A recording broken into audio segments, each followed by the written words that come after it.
What's up, everybody? I have a special edition Full Auto Friday for you today, but I'll get into that in a minute. Before that, let's talk quickly about the sponsors that make this podcast possible.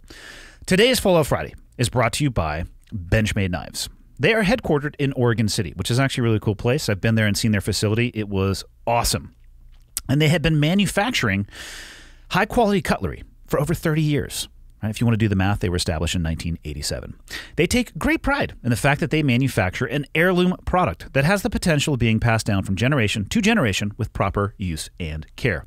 Each of the Benchmade knives carries a limited lifetime warranty and free sharpening and maintenance throughout the life of the knife, which many people don't actually realize that. You can send it back in, and they're going to refurbish this sucker for you, and it's going to come back ready to go. Benchmade puts a strong emphasis on family values and tradition, encompassing the people and products that they create, and they offer an incredibly wide spectrum of products. Hunting, tactical, outdoor, survival, EDC, whatever you're into, they have it. Check out benchmade.com. You will not be disappointed. This episode is also brought to you by Military Finance. Now, this is the second time that I've talked about this organization, and I'm going to open with what I said the first time. Do not ever at any time think that anything that comes out of my mouth is investment advice. I am not the person to look at when it comes to those things, and I am by no stretch an expert on cryptocurrency. From my outside perspective of the crypto world, there's people out there playing crypto roulette, investing in a lot of brand new coins in the hopes that one of them is going to hit and they're going to become a billionaire overnight and be able to drive a Bugatti to go get their Del Taco or whatever it may be, even though there's none of those up here in Montana. Military Finance reached out to me, and I actually couldn't be happier to partner with them. So when it comes to cryptocurrency, if you want to play in that world and at the same time give back to the veteran community, there's an option for you. And I like it because, A, it gives people the opportunity to pursue their own wealth in that world, however they want to put their time, energy, effort, and money into it. And at the same time, at no cost to them, the Military Finance coin is designed to give back to the vet community. Now, specifically, the reason I'm interested in being involved is that the donating world when it comes to veterans is an absolute minefield. The last stats I saw, over 40,000 service-based organizations designed to help the veteran community. They accept money, and let's just say sometimes that money can be given to organizations that do things with it other than what is advertised. So the reason I wanted to partner with Military Finance is I wanted to help them navigate that minefield. If people want to play in the crypto world, that's awesome. And when they choose to do so and they have money that they can put towards a veteran organization and actually have a meaningful impact, that's where I want to help. So if you're interested in playing in that world, the cryptocurrency world, check out Military Finance. There's a link in the show notes, and you can go explore and make whatever decision that you want to. If you decide that you want to play in that world, that's great. And I'm going to do everything I can to make sure that that money goes exactly where they say it's going to go and has the impact that I think we all want it to have. And that's it for the business side of the house. Let's get into Full Auto Friday, number 63. Okay, got the red smoke. Gun run, north and south, west of the smoke, west of the smoke. Okay, copy, west of the smoke. I'm looking at danger close now. Come on with it, baby, give it to me, I need it. You're cleared hot. Copy, cleared hot. Good morning, everybody. It's Friday. Traditionally, of course, I do Q&A. Occasionally, though, sometimes something will present itself to me and I can dedicate a Friday episode to specifically that topic. It's actually one of the cool things about having 2 episodes per week. One of them is obviously a conversation with a guest, but Friday gives me a little bit of flexibility. So I'm going to give you some backstory, and I'm going to title this episode Magic Words. And hopefully after this backstory, it'll make a little bit of sense. And I do have a few questions here that I could answer, but I'm going to see how long this actually takes me to get through, because I think it's a really important topic. I think it's something that we can all learn from. And I hope in my discussion and unpacking of my experience and my thoughts on the experience, hopefully it can help change somebody's mind and then in due course change their behavior. So let's begin. This last weekend, I was helping a buddy out who was working a portion of the security at a very large music festival here in the Flathead Valley. It was under the big sky. And let me just say this, it was awesome. The music was great. The temperature was extremely hot. But there's no control of that. And if anybody's ever heard of Under the Big Sky, and if they do it in subsequent years, I highly recommend that you come. It was actually the second concert that I've ever been to. I know before people reach out and are like, what the fuck, man? How have you never been to a concert? I don't know. I never went to any. I've been to 2 now. One I just sat there and watched. It was cool. This one, I was there for all 3 days. It was also very cool to see all of the acts. But I digress. So I was working for my buddy. We'll go with a hypothetical name. So for the name for this story, the person I was working for is named Nelson. And again, I was working a portion of the security. We were splitting the security on the 2 VIP areas. I use the word security very lightly. What I was actually doing is I was checking wristbands to make sure that the appropriate wristbands made it through the gate that I was standing at, and that those that didn't have the appropriate wristband did not. It was the front leading edge, right? It was really was that front leading edge of the spoon, as I like to describe it. Just cut both ways. 3 days, hot, sunny, lots of alcohol involved, and one of my favorite things to do is to people watch, which I got a lot of, and sit down, well, not actually in this case sit down, but sit there and talk with people who would come up. Some would hang out at the gate for a long period of time. Others would pass by after giving me my thoughts on my education and who I am as a person when I wouldn't allow them to have access. I thank everybody who took the time to give me their thoughts. But while being at the gate, I had a very interesting interaction with an individual that terminated with this individual trying to use what I call magic words on me. So here's what happened. At the venue, there are obviously areas where people spectating or listening to the concert are allowed, and there are obviously areas where you're not going to be allowed. There were bathrooms provided. And the policy at the festival, and this really shouldn't shock anybody, is that if you exit the grounds of the festival and go onto private property and decide to whip your dick out or cop a squat and just piss, I saw people pissing on other people's cars. There was an individual we caught literally urinating on top of the cooler that we were using to fill up our water bottles. Of course, no other water bottles were filled from that cooler after we caught this individual. The point being, if you did that, you got ejected. Standing policy, if you trespass and go piss, you are going to get a ticket out of the festival, which should be, expected, right? Like, that's how I would expect to be treated, and I think that's how most people would expect to be treated if they did that as well. It's really straightforward. It's actually quite a black and white policy. So on the third day, by the time we got to the third day, I feel like we had probably ejected, and by we, me and the guy that I was working with, we'll go with another hypothetical name. His name was Jeff. He caught 0 pissers. He literally was unable to see people who were directly in front of him urinating. I'm going to get him a prescription for, actually, I'll get him an appointment first and then just pay for the prescription for his glasses. That's not part of the story necessarily. But by the third day, I'd say we were about 10 people that had been ejected for exactly what I had just described, essentially trespassing and then going to the bathroom. All of them, up until that point, were men. Now, the third day, there was a woman who I saw go through the fence line, and my process with this was they would go through the fence line. I'm not going to chase somebody out into private property in the hopes of catching them with their dick in their hand or mid-squat. Like, I'll just save that for somebody else. It's pretty easy to cover that distance with my eye, and I can see all that I need to, probably much more than I wanted to. So this woman left. She came back. I was waiting for her at the gap in the gate. I was like, hey, I hate to tell you, but the policy here, that there's a reason why this says emergency exit, which FYI, having to go to the bathroom is not an emergency. It's like life, limb, or eyesight or things you would call 911 for. And policy is you're going to get ejected, turned her over to a sheriff's deputy, and away they go. She wanted to go get her backpack first. Of course, you're going to be able to do that. She was kind of running around, pretty irritated, obviously had been... well, it's hard to say. I can't say if she could be consuming alcohol. My suspicion would be that she was. Point is, she ended up getting ejected. Now, apparently she was there with some friends, and I didn't realize that these two groups of people were connected, the individual and then the woman that ended up approaching me. But what I'll say is this. The woman who ended up approaching me, I actually saw her having a pretty heated and emotional interaction with, I'm going to guess, was her significant other.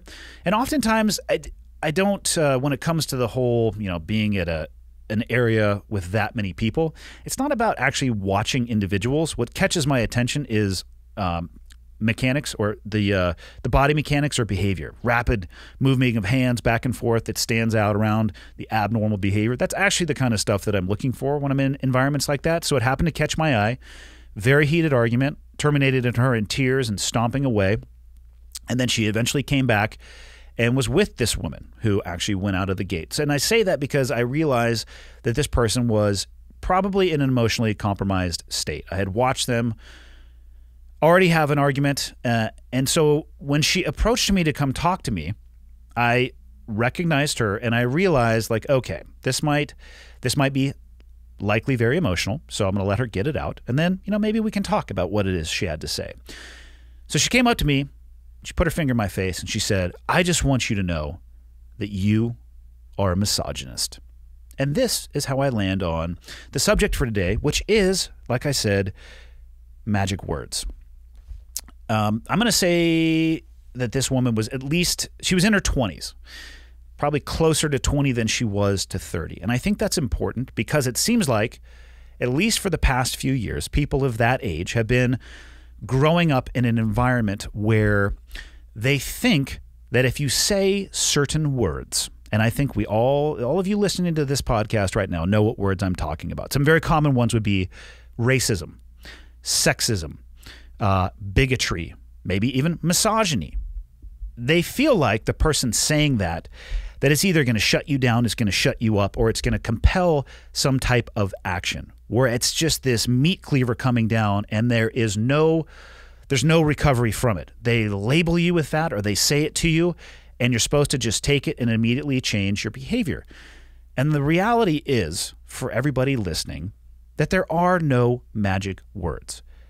The only thing I did when she said that to me is I chuckled a little bit. And I asked her, can you explain to me how your friend, obviously she told me before she told me she was a misogynist, I was a misogynist. She told me that she was there with that woman. And I said, I know, I saw you guys sitting together. And then she said, you're a misogynist. And I said, can you explain to me why? And she proceeded to tell me how I was discriminating against this woman because she had a vagina instead of a penis.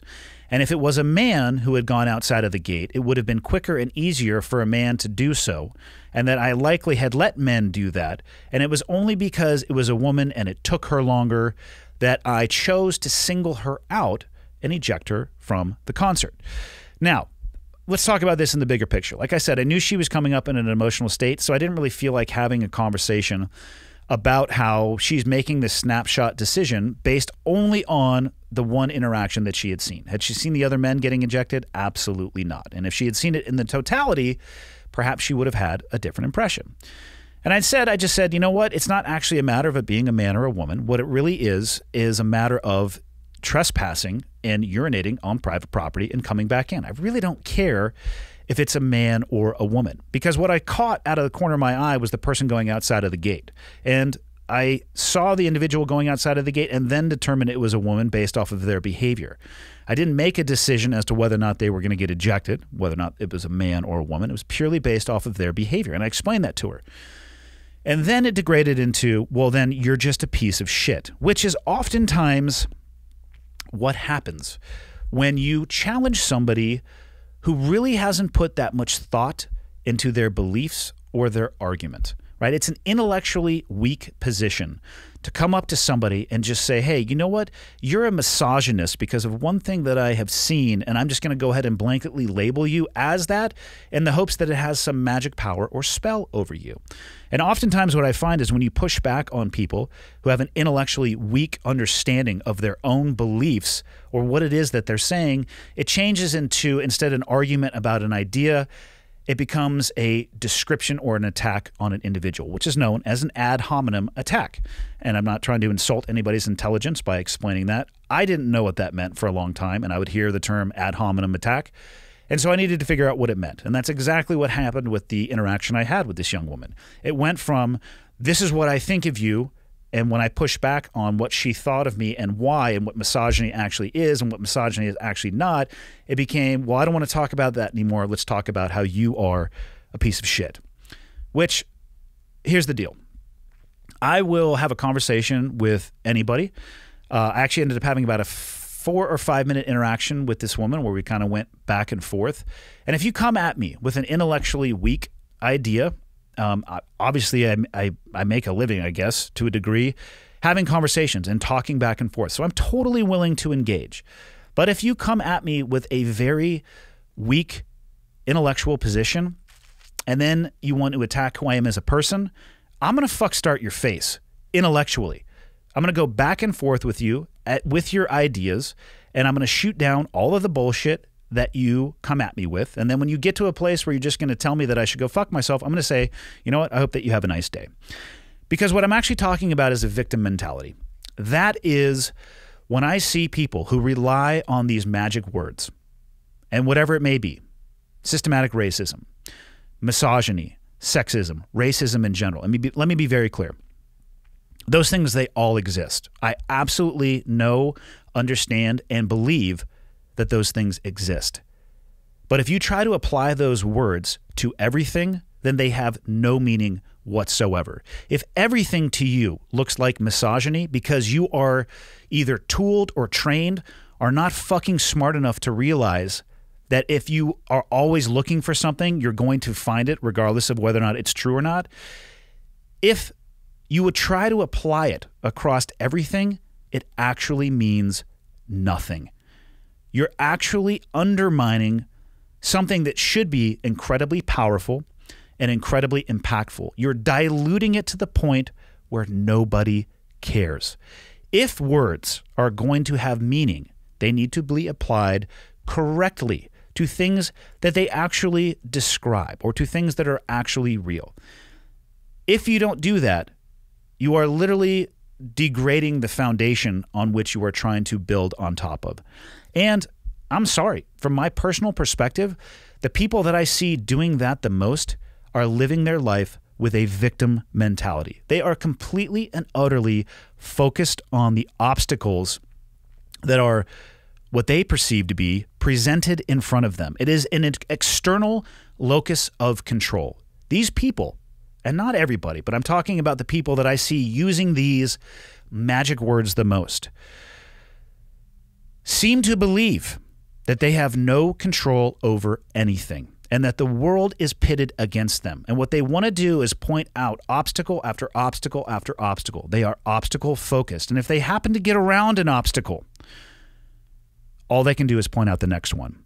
As opposed to being on the other side of that coin, where you are solution-oriented or solution-focused, which would be the internal locus of control. I am going to take charge of absolutely everything that I have control of, that absolutely everything that I touch. I will take control of my life, my behavior, my thoughts, and my actions. The most successful people that I know are ones who are solution-oriented and have and live and just exude this internal locus of control. They spend their time kicking life in the fucking dick, as opposed to talking to people about all of these reasons why they cannot be successful. If you're always looking for obstacles, you're always going to find them. And don't get me, I'll say it again. I absolutely believe that racism, sexism, misogyny, it absolutely exists. Does oppression exist in the United States? I would say probably, but to a degree that is far lower than what most people portray it to be. Are there unequal beginnings in the United States of America? Fuck yes, there are.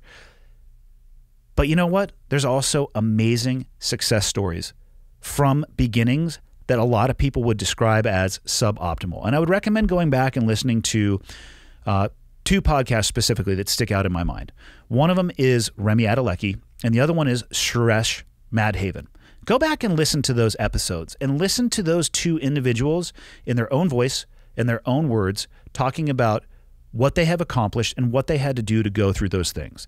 Those two individuals are solution-oriented. They do not walk around with a victim mentality. Here's the hard truth that nobody wants to really talk about when it comes to these magic words and the victim mentality. It's so much easier to blame your lack of fill in the blank, health, happiness, success, on something external than to go look in the fucking mirror and take individual accountability and responsibility on your actions and your station in life. Is the world fair? No. No, it's not fair at all. Are things going to happen to you that are outside of your control? Yes, they are. Do you have any control over that? How people are going to treat you? How business situations may play themselves out? You don't. You really don't. But I'll go back to something that I say often, right? You have oftentimes no control over what happens to you, but you have complete and total control over how you receive the things that happen to you and the actions you take moving forward. To anybody who is listening to this, who is at their earlier journey in life, who upon reflection may hopefully have the realization that they perhaps are leaning on these words that they feel are magical. My hope would be that you could take some time to think about what it is that you are actually trying to achieve by saying these things. What it is that you are actually trying to potentially excuse in your own behavior or elicit in somebody else's behavior by saying these things. And maybe before you go, start throwing these magic words at people in the hopes of shutting them down or shutting them up or eliciting a behavior. You can take a really hard look in the mirror first and take control of the only thing that you have control of, which is yourself. There's no magic words, people. The real magic is in controlling what is between your ears and then allowing that to inform your behavior in the world around you. And that's it. That's all I'm going to talk about this Friday. Super short, one topic, no magic words. Oh, and one more thing. To the woman who came up to me and gave me the old who's he, what's it, and the how-tos, I hope you enjoyed the rest of the concert and perhaps put a little bit more thought into what it is that you believe and what it is that you're actually looking for in life. See you guys Monday. On the west bank of the river. That's A firm, west bank. It gives me hell. Still give it to me in the grove. Okay, one's in from the north. I've got the west bank of the river. Two's going to give it to you in the grove. Roger, give me that gun run. Right along that bag, baby. Ladies and gentlemen, thank you. Thanks for taking the time to tune in, whether you're listening on an audio-only platform or you're watching on YouTube. I appreciate that you take the time every week to tune in.